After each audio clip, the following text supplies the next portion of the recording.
Watch yourself. You're not Steve Rogers. You're right. I'm not. Captain America Brave New World is the fourth Captain America movie in the newest entry into the MCU. But does this film soar like a falcon? Or does it crash harder than War Machine in Civil War? Let's get into it. As always, I'll be giving you my honest opinions on what the film did well and what it could have done better. Now, there will be some spoiler talk in this video, so those of you that care about spoilers, this is your spoiler warning. Okay, so Captain America Brave New World has three major plot points that I need to talk about. First, there's the assassination attempt on President Ross. Now, what's funny in this scene is you, the audience, and every character actually in the room in the scene could clearly hear the music go off, which actually triggers the assassination attempt. And Isaiah Bradley, Sam Wilson's friend, ends up being one of the attackers. And there's even a scene where he says that he doesn't remember attacking the president. But despite these obvious clues, the only person who sees it as suspicious is, of course, Sam. Everyone else just treats it as a standard assassination attempt. This was a coordinated terrorist attack, sir. Which is a bit weird. I mean, it's almost like everyone forgot about Bucky's brainwashed attack in Civil War. And yeah, sure, it all gets addressed later in the film, but it does feel a bit stupid. Let's face it though, it was all done to put some stakes in the film. Now, it's not just Sam Wilson fighting a villain as Captain America. It's Sam Wilson having to prove his friend Isaiah was mind-controlled and didn't actually attack the president of his own free will. And it feels like they've tried to pay homage to the previous Captain America films, especially Winter Soldier and Civil War, and I think they do it well. And they actually make you care about Isaiah as a character, which adds some emotional depth to the film, often lacking in more recent MCU movies. Then we come to the second main plotline, which is the arms race to claim Celestial Island. That's right, they've finally brought back the dead Celestial that's not been shown or mentioned since the Eternals movie. Which is stupid, because the sheer size of it rising out of the planet, there would have been burst tsunamis and crazy disasters around the globe. But no mention of anything like that happening. To be honest, until this film, it was like it never happened. Fucking Eternals. God, that movie sucked. So basically now, there's multiple countries racing to claim the island as it contains a brand new resource. That's right, you've already guessed it. Adamantium. So I guess they're bringing Wolverine into the MCU. Question is it going to be Hugh Jackman Wolverine? Are they really going to make him do it till he's 90? Fox killed him. Disney brought him back. They're going to make him do this till he's 90.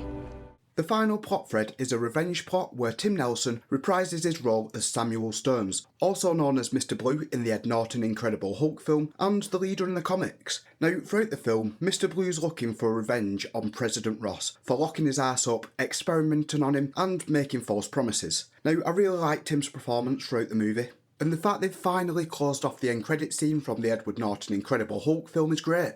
I also liked the little hints throughout the film leading up to his reveal, like the Mr. Blue song. I felt they actually did a good job with his build-up, but the character wasn't perfect. Now, don't get me wrong, the leader was smart throughout the film, but I feel for someone that intelligent who literally says he thinks of all possibilities and outcomes, his plans get foiled quite quickly, which undermines the level of intelligence the film is trying to make you believe he has, which is a letdown.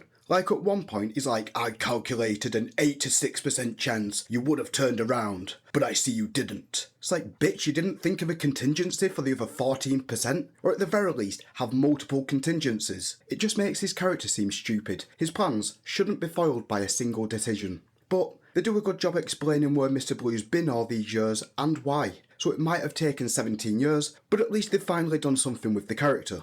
Now, as for the rest of the cast, you've got Giancarlo, who everyone knows from the Breaking Bad. He plays Seth Folliker throughout the film, a mid-tier level villain who's ultimately a forgettable character. Next you've got Danny Ramirez, who plays Joaquin Torres, basically the new Falcon, and he plays the part well as the comedic relief sidekick. Tell me I don't make your old gear look brand new. Who's saying that? Everybody. Not much more needs to be said. Shira Haas plays the new Widow character, Sabra, who's essentially the head of the President's security team. What I liked is how they didn't use that typical trope of the head of security being a villain, which is what I was actually expecting to happen when watching the film. And finally, you've got Harrison Ford, who plays President Ross, who, for the most part, does the job well. However, spoilers for the Red Hulk really took away from the film's impact.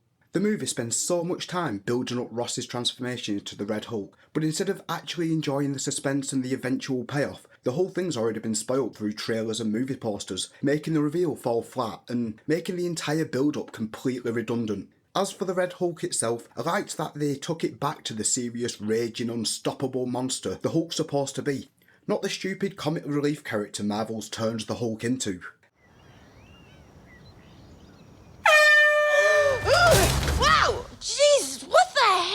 Now, I know people online will be like, oh, the Red Hulk was too weak. It could be cut and beaten by Sam Wilson, Captain America without super soldier serum.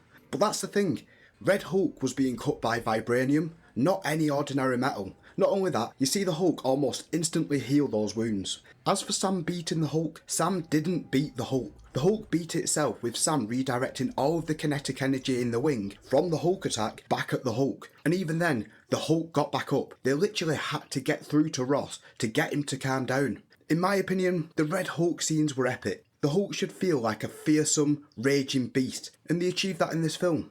Now, the best thing about this film is it feels like a Captain America movie. So what do I mean by that? Well, Captain America Brave New World, like most Captain America movies, are more grounded films compared to other entries in the franchise such as Doctor Strange or Guardians of the Galaxy.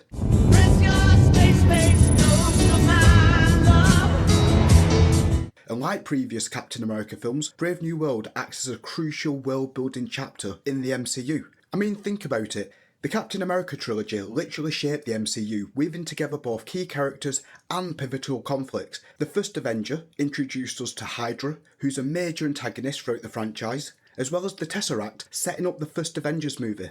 The Winter Soldier introduces, well, the Winter Soldier, whose story continued through multiple MCU films. It also sets up Avengers Age of Ultron with Baron Strucker's Hydra experiments on Loki's scepter, which of course contains the Mind Stone. Civil War tore the Avengers apart, making them vulnerable in Infinity War. It also introduced us to both Black Panther and Spider-Man.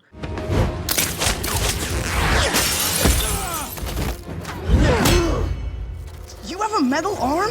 That is awesome, dude! Setting up their entries into the franchise, whilst also setting up Bucky's redemption arc. Each Captain America film didn't just tell Cap's personal story, it shaped the MCU, introducing pivotal conflicts, characters and storylines that paid off in future films. And that's exactly what A Brave New World does. There's numerous times throughout the film where Sam's having discussions about starting a new Avengers initiative, clearly setting up Avengers Doomsday. We're told President Ross's nickname back in the day was Thunderbolt Ross, setting up the Thunderbolts. Now, I'm actually really looking forward to the Thunderbolts, although I'm still majorly pissed off at what they did to Taskmaster, giving the character the X-Men Origins Deadpool treatment. Wait, is that you? Your Stryker finally figured out how to shut you up. For shame, Marvel. For shame. Shame. Shame. Shame.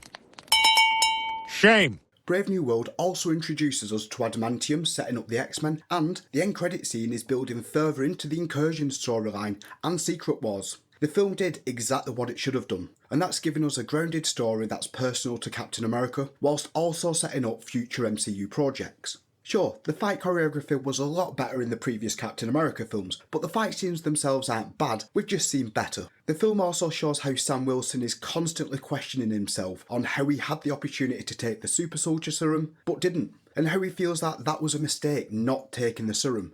Now, I have a theory that eventually Sam will take the super soldier serum, possibly after the events of Avengers Doomsday, so if it happens, you heard it here first. Okay. So, I know what you're thinking, and that's, does Sam Wilson do a good job taking over as the new Captain America?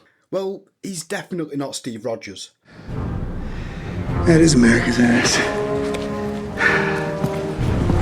But he does a great job at picking up the mantle. Ultimately, I enjoyed the film.